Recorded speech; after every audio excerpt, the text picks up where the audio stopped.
This is a bonus video for Chapter 5, which means you don't have to watch it and you don't have to take Cornell notes. But if you do choose to watch the video and take Cornell notes, you can turn in this page of notes for extra credit in class. So this notes should be labeled Chapter 5 Bonus Video, Horizontal and Vertical Lines. And the question we're going to answer is, how do you graph a horizontal and a vertical line? You're going to put your notes on the right-hand side. Make sure you come up with another statement or question on your own that relates to the notes. And at the very end of the notes, you're going to need to include a 2 to 3 sentence summary. How do you graph a horizontal and a vertical line? I created this video to help some of you that were having difficulty graphing horizontal and vertical lines. It is an easy concept, but students have difficulty. Horizontal lines. Here is an example of different horizontal lines. If we were to look at a standard form of an equation, ax plus by equals c, horizontal lines are always missing the ax plus terms. There's nothing here. These are all gone. So you get by equals c, and if you solve for y, you'll get y equals some number. And here are some different examples. You can have negatives, you can have 0, you can have positives, you can have fractions. You can also have some decimals. And these are all examples of horizontal lines. So go ahead and pause the video and rewrite this graphic organizer in your notes. Okay, I'll assume that you did that. Now looking at the bottom of the screen, I have a question for you, or I'd like you to do something.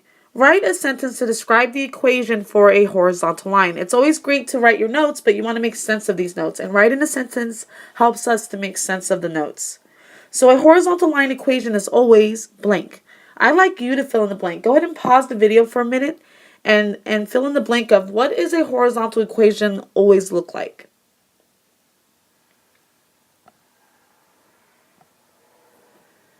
Okay, I'll assume that you paused the video and your answer should have been a horizontal line equation is always y equal to a number. And I'll just put the number symbol for short.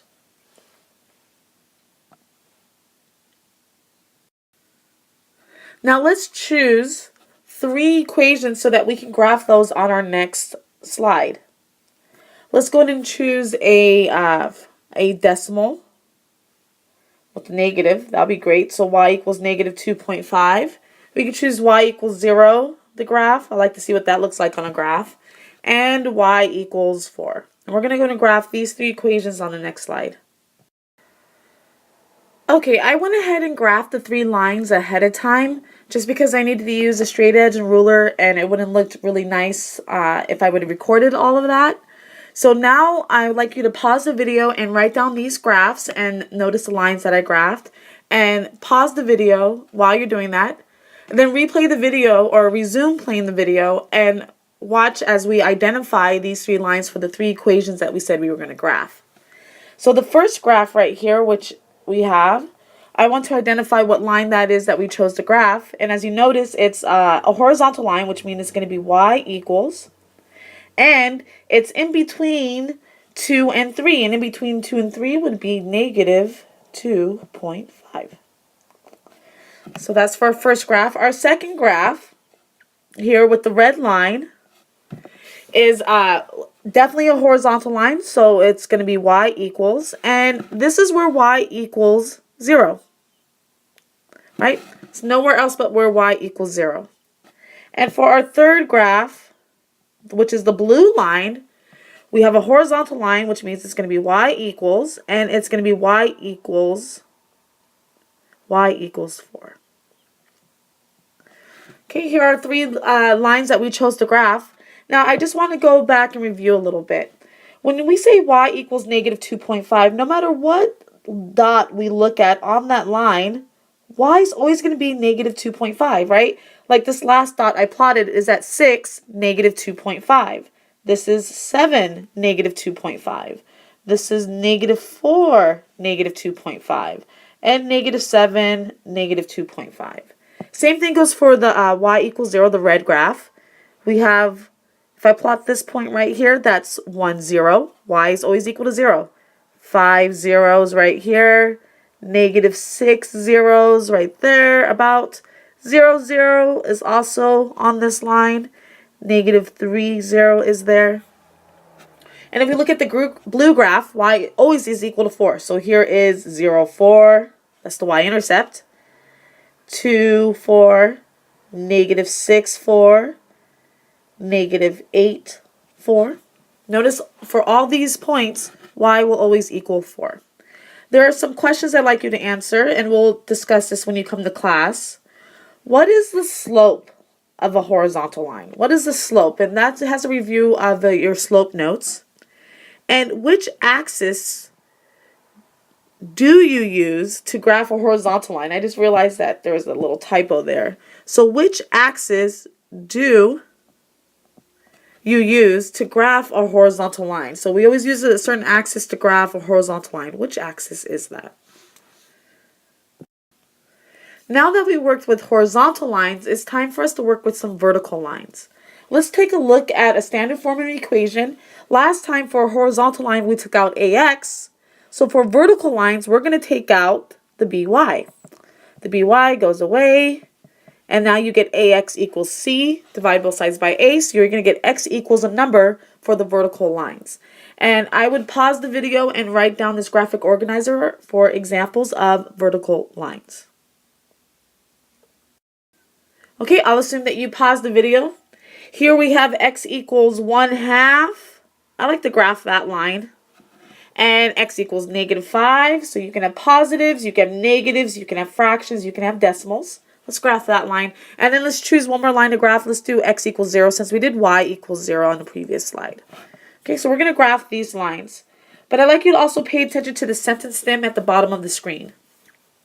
Write a sentence to describe the equation for a vertical line. Looking at all these different examples, what can you say about the equation of a vertical line? Go ahead and pause the video and write down your response. And I gave you a sentence stem to start you off. Okay, I'll assume that you paused the video and you completed the blank, wrote in for the blank. A vertical line equation is always x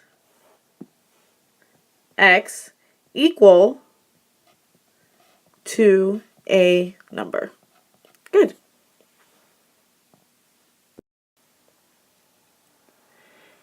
I have already graphed the 3 equations that we chose to graph on the previous slide. I needed to use a straight edge to make sure that they were some straight lines. Go ahead and pause the video and write down these 3 graphs and these 3 lines, and then we'll discuss, once you resume playing the video, which equations go for which graphs. I'll assume that you paused the video. Let's take a look at our first graph, which is the black line. Here we have a vertical line. Remember, vertical line is a straight up and down line.